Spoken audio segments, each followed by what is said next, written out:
It's day 316, a normal zoo service has been resumed. I feel great today, and look at that sun. The camera won't focus with it. There we go. It's about minus one at the moment. So see what we can do today now. Got a roof to fix, then a shed to put up, and I've got an NFU meeting online as well.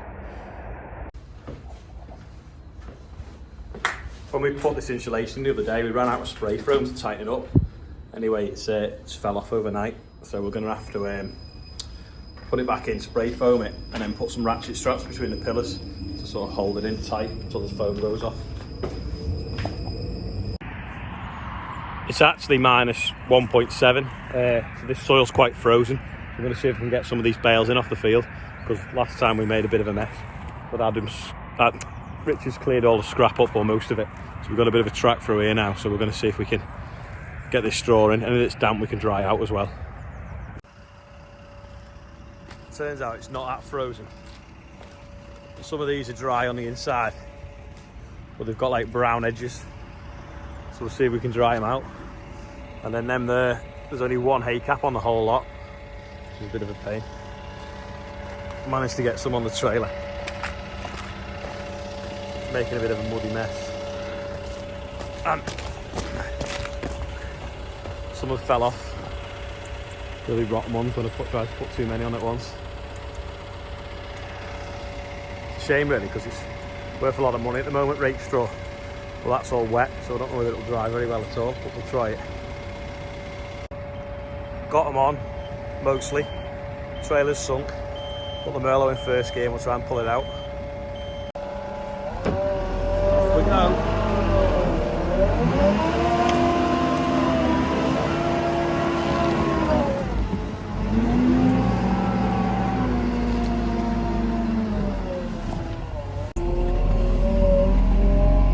We're on solid ground. Just take it steady so we don't rock off as the trailer sinks. Well, they made it back into the yard. Some of them don't look too bad at all, but some of them are a bit black on the corners and the edges, so can't see for the reflection, can you? They're back the other way. So we'll put them on the drying floor, dry them out, and see what they come out like. Either way, it's only for cows to shit on. Pier one, sorry. Plastic bows that we used to use for taking diesel around to the screener broke the other week, so we've got this metal one here. It's still half full, so I'm going to try and pick it up with straps, see if I can take it round without spilling any. See what happens now. Hopefully it shouldn't tip all over. There we go. Made for the job. I think I'll put it down on a pallet as soon as I've got it out. Yeah, I've done a risk assessment and I've decided there's less chance of it falling over if it's hung off the straps rather than on the pallet, because it's quite a tall, narrow tank. So obviously can't weld it to the pallet because it's full of fuel. So I'll take it round, we'll use it like this, and then maybe we will weld something onto a pallet when it's empty. And we can use it for moving stuff around the yard. Last week, Richard was cleaning up across the road. There's all bits of wood and all sorts of rubbish. If you look at that, there's literally no smoke. That fire's so hot and it's so still. It's just flames and no smoke. Perfect day. Screening over there now with that. Putting some diesel in that. Get that going then. And then just on a Teams meeting now for NFU for net zero. Well. So I'm going to work through in alphabet. New leaflet, new hat. Wonder how much it is. The hat was free, obviously, but I think they want me to buy a tractor.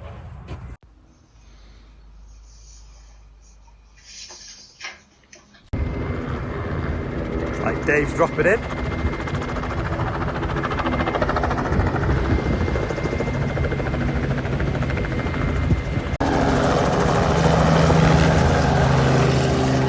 There we go.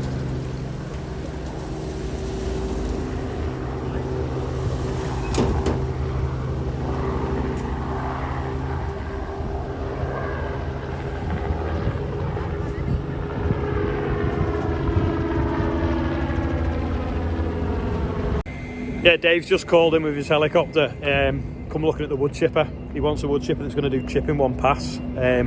Ours sort of does. Not as good as the old one, to be fair. But they sound awesome, helicopters. You actually, that noise that they make, that like, that's the wingtips breaking the sound barrier. Or they're still squeaking in it. So that's when you're a helicopter, you can hear that like sort of chattering. That's what it's caused by the, like I say, breaking the sound barrier. Lads are just loading the steel up now to take to the other yard. These are the tie bars for it. They've been painted. They've done it with a spray gun, so instead of having a green workshop floor, we now got an orange workshop floor. Paint's run a little bit, but it'll be alright. Just stops it rusting a bit. We can paint it properly when the shed's up and it's indoors. It's got the roof on. Yeah, looks alright. What are you doing, Adam?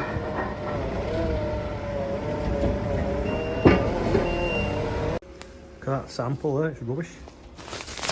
23% Admix, according to the expert. The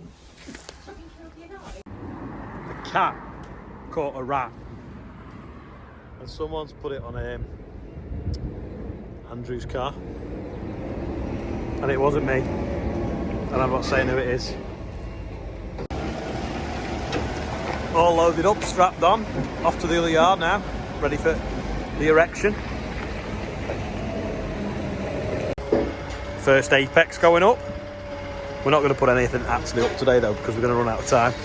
But we're going to measure it all and make sure we set it out right, and then measure for the roof sheets so we can order them.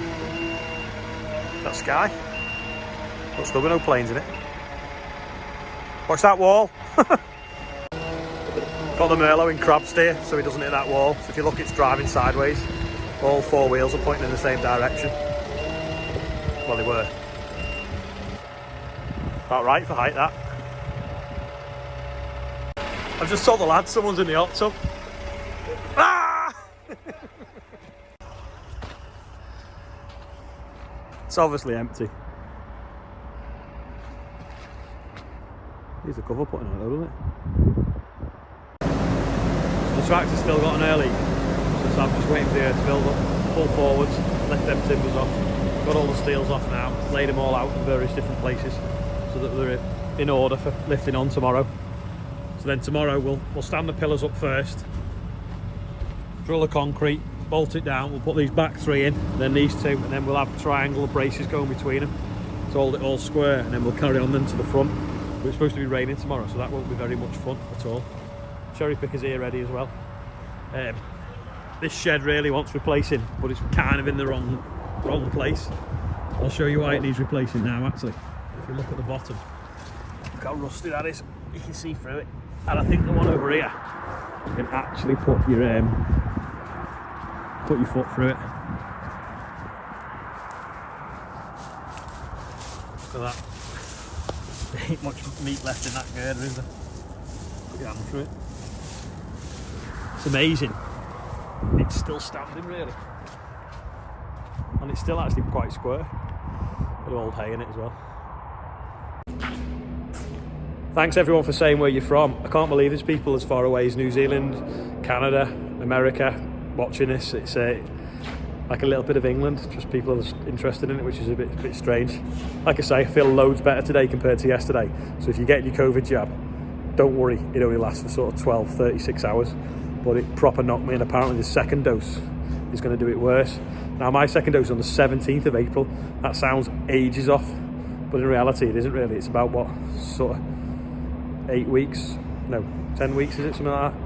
So, and then that'll be like full on spring, so we'll be sowing, things will be growing, we'll be putting fertiliser on, so looking forward to it. It's only 10 weeks off for like real spring.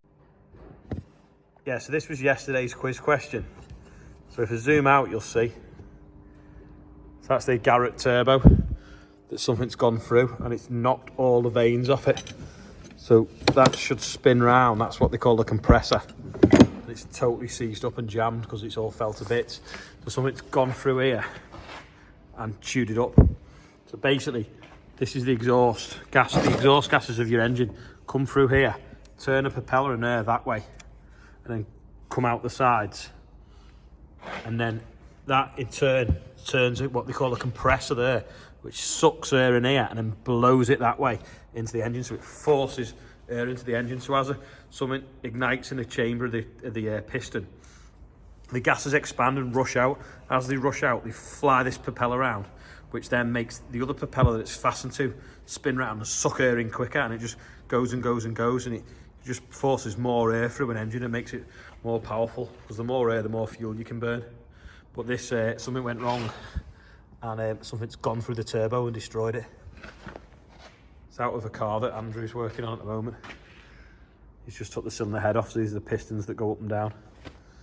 And that's the turbo off it. Dead easy quiz question today. What does that do?